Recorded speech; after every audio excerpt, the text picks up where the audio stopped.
Cam Newton is tripping. He's flat out tripping. And I don't get why Cam Newton, as a black quarterback, is using his platform to crap on another black quarterback. It's nutty. It is. Because whole time Jalen Hurts probably grew up watching Cam Newton, probably looking up to what he's done in the league and thinking, heck, I'm going to do that as well. I could do some things that Cam Newton does as well. And then when the guy is getting the ring ceremony for his Super Bowl ring, that same day Cam Newton is talking about how he doesn't deserve to get the respect that he deserves for real. Here's my thing, bro. How is it that Cam Newton said that Jalen Hurts was elite right after the Super Bowl? A couple months go by. Mind you, the Eagles haven't played a lick of football. Jalen Hurts hasn't played one snap. And he's gone from elite to not being top 10. And you're trying to tell me this not hating. This is clearly being objective. Stop capping. Stop capping. He's hating, bro. He's hating. Because deep down inside, Cam Newton knows Jalen Hurts did something that he could not do. Deep down, Cam Newton knows who's going to be the transcendent icon in football. Is it going to be Cam Newton or is it going to be Jalen Hurts? It's going to be Jalen Hurts. Because in Jalen Hurts' first 4 years as a starter, he has accomplished more than Cam Newton. I'll give you 2015. Cam Newton was legit. All-time prime. All-time peak. Let's not act like that Panthers team was some scrubs because they had 8 All-Pros, 11 Pro Bowlers. Hell, the Eagles had 6 All-Pros and 6 Pro Bowlers. So what are we talking about, bro? He had some help. He had a squad. He did not get it done. Because I'm looking at that Panthers offense, and they scored 27 points. 27 points in 15 of their 19 games. Now, in the Super Bowl, this is what Cam Newton did. This is not opinion. This is fact. He had 3 turnovers and a 44% completion percentage. And it's not like the Broncos was out here wheeling and dealing offensively. Now, their defense was amazing, but their offense was putrid. They had 1 offensive touchdown. The way that y'all talk about Jalen Hurts and how he's a game manager, no, that was Peyton Manning in 2015. That's what Peyton Manning was. Jalen Hurts was a game changer. And here's my problem too. Y'all purposely limit Jalen Hurts to just being a passing quarterback when you know damn well his greatest strength is being a dual threat quarterback. That's like telling Superman, all right, you can't fly, but I'm going to have you face Spider-Man. It makes no sense. How are you going to take away the greatest strength of an athlete and say, this is how I'm going to judge him off of taking away his greatest strength? How does that work?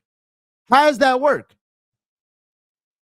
Because if you want to talk about Hurts throwing, less than 3,000 passing yards, if you want to say, hey, well, Jalen Hurts, he only had 2,900 passing yards, and you don't give it context, and you don't add his rushing value touchdown-wise, he's going to give you double-digit rushing touchdowns every year he's a starter. That's a fact. That's a fact. So what are we talking about? It's gotten disrespectful, And I know what Cam Newton is doing. He needs clicks for his podcast, so that's why he's mentioning Jalen Hurts.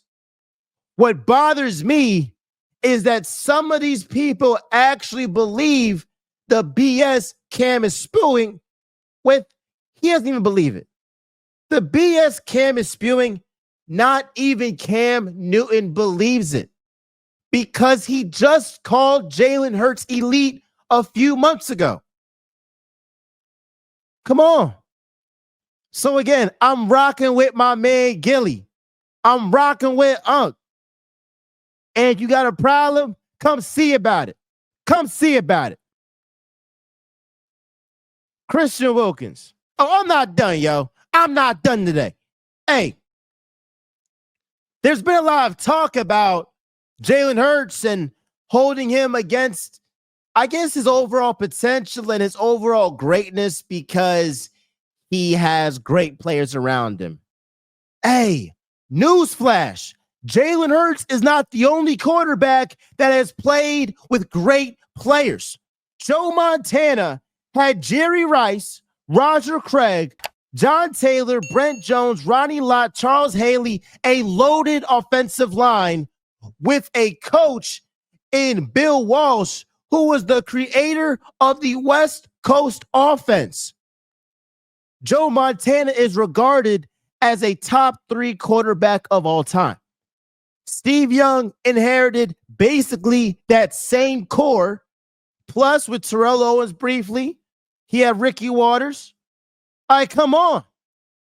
Troy Aikman had Emmitt Smith. He had Michael Irving, Larry Allen, and the best offensive line of the 90s. Terry Bradshaw had the steel curtain defense. Franco Harris, Lynn Swann, John Stallworth. What are we talking about? So all of these guys are all-time great quarterbacks. But you're never going to say, oh, Phillip Rivers is better than Terry Bradshaw. Phillip Rivers is better than Steve Young. Phillip Rivers is better than Troy Aikman. You're not saying this. So how can you say that a guy in Baker Mayfield or Jordan Love or Kirk Cousins or Dak Prescott, that these guys are better simply because Jalen Hurts has talent? Newsflash, y'all. Just because you have great talent around you does not mean you're guaranteed to work. Because Anthony Richardson got Michael Pittman Jr., he got Alec Pierce, he got Joshua Downs, he got a top 5 running back in Jonathan Taylor, he got one of the best offensive lines in the game, and he's trash. That's the facts. And you saw the difference when Joe Flacco came in. Tua Tagovailoa has had Tyreek Hill, Jalen Waddle, Mostert, A-Chain, a brilliant mind of Mike McDaniel. But when it gets cold, Tua folds. So I would rather have the guy, Jared Goff last season had Jahmyr Gibbs, David Montgomery, that Lions offensive line, Amon-Ra St. Brown, Jameson Williams, Sam Laporta. Talk about super team, and Ben Johnson calling plays. He had himself a squad. And what happened in the biggest game, in the biggest moments? He crapped the bed. So all this to say, just because you got talent does not mean it's a guarantee that that talent and you are going to work out. Because who's throwing the ball? It's the quarterback. All right. Y'all got me worked up today. Woo! Let's talk about Christian Wilkins. Christian Wilkins, a defensive tackle for the Raiders, or previously with the Raiders, was cut. He was cut. And, you know, as certain stuff happens, you want to go out here and make your pitch. as to why that certain player should play for your team. So there's some suitors like the Patriots. Hell, maybe Wilkins goes back to the Dolphins. I don't know. I'm here to tell you the Eagles should go out here and sign Christian Wilkins. I will say it again. I will say it again. The Eagles should go out here and sign Christian Wilkins. That would be a dynamic player who is low risk, high reward to join your football team. His last healthy year, he had himself 9 sacks and 23 QB hits and 23 QB hits. And if you pair him up with Jalen Carter, oh my gosh. How about Nolan Smith? How about Jalen Hunt? Oh my gosh, this would be showtime. I bet the Eagles will go out here and replicate their dominance again, maybe to a higher degree.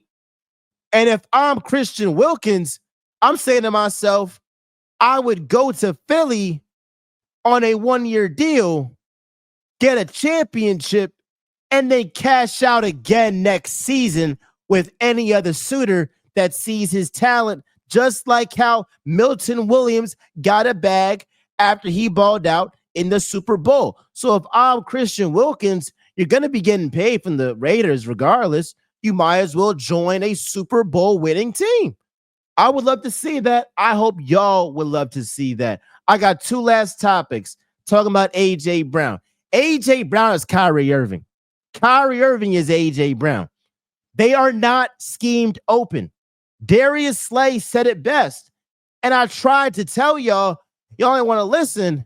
So now we need an all-pro caliber cornerback to say what we've been saying. And that is A.J. Brown is not schemed open the way that Jamar Chase, Justin Jefferson, and CeeDee Lamb are. That's a fact. He's literally asked, hey, bruh, it's your world. You're not human. Get to work. Win your battle. With Kyrie Irving, ain't no plays being drawn up for Kyrie Irving. With Kyrie Irving, it's one-on-one. Get yours. Twing, twing, twing. Chakum. Get it back to me. Chakum again. Get back to me. Chakum again. Next thing you know, look at the box score. Cuz got 35. I mean, A.J. Brown and Kyrie Irving are very, very similar because they get theirs one-on-one no matter what. I like A.J. Brown against any wide receiver in the game. Last thing, bruh. The Eagles are so unique because they have 2 Swiss Army knives. They have Cooper DeJean, who can play safety, can play the nickel, and play outside. This guy is so versatile that depending on what the cornerback 2 for the Eagles does, depending on what the free safety does when the Eagles are a nickel, you're going to see Cooper DeJean rotate and move throughout that defense to stay on the field 100% of the time. With Jahad Campbell, you have a guy that can play that middle linebacker spot with Zach Bond, but he can also play on the edge, and he could be disrupting right next to Nolan Smith or right across from Nolan Smith. So you have a guy in Jahad Campbell that he can cover. He's twitchy. He's explosive. He has agility. And you're telling me he can stop the run and rush the passer?